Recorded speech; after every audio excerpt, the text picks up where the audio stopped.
The island of Sodor is surrounded by beautiful blue sea. It has fields of green and sandy yellow beaches. There are rivers, streams and lots of trees where the birds sing. There are windmills and a coal mine and docks where visitors to the island arrive. The island also has lots and lots of railway lines. Who's that puffing down the track? It's Thomas. Hello, Thomas. Hello, everybody. Welcome to the island of Sodor.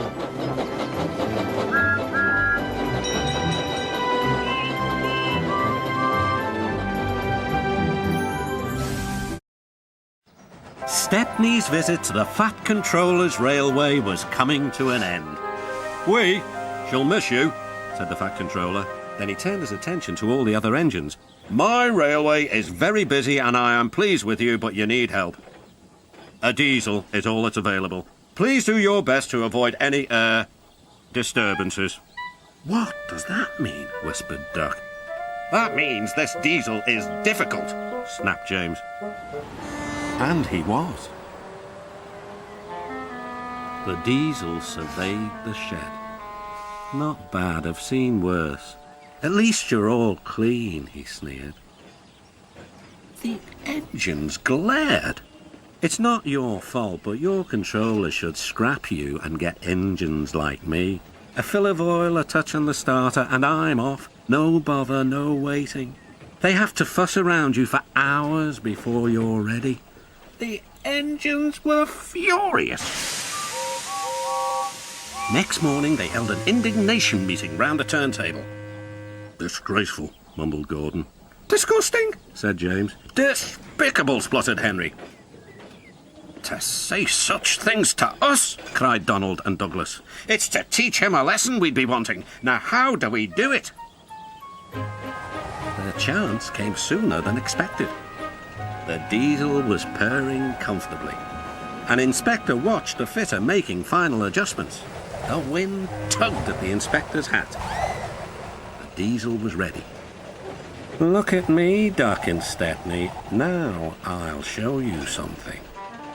He rolled proudly towards his coaches. Then it happened.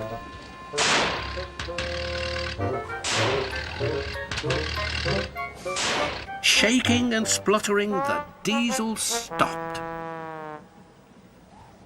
Meanwhile, the inspector was looking for his hat. The diesel seethed with fury as Duck and Stepney pushed him back to the shed. "My hat!" exclaimed the inspector. "You've sucked it through your air intake." "Bother your hat," said the Fat Controller. "The heavy train's due out. You'll have to take it, Duck. Stepney, will you help, please?" "Thank you, sir," cried Stepney. "I'd like a good long run on my last day." The engines were soon ready. "Gordon will take over from halfway, so get the train there. Good luck." "Don't worry," smiled Stepney. "We'll get there and be early too."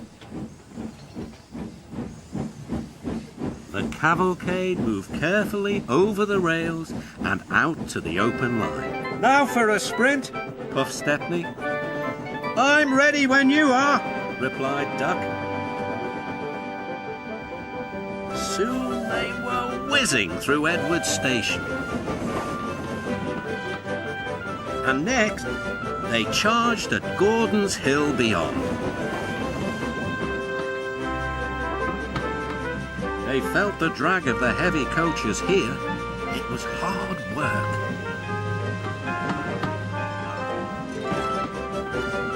At last, they were running smoothly along the line towards the big station.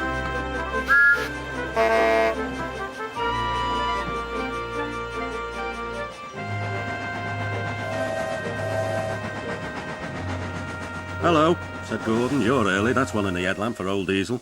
"James says he's sick as boiler sludge and sulking in the shed." "Serves him right for saying we're out of date." And Gordon chortled away. Next day, everyone came to say goodbye to Stepney. "Come back and see us soon," whistled the engines. "And you are always welcome on my Bluebell Railway too," replied Stepney. Then he puffed away. And what about Diesel? He'd slipped out whilst no one was looking. He said goodbye to no one but left two things behind: a rather nasty smell and a battered bowler hat.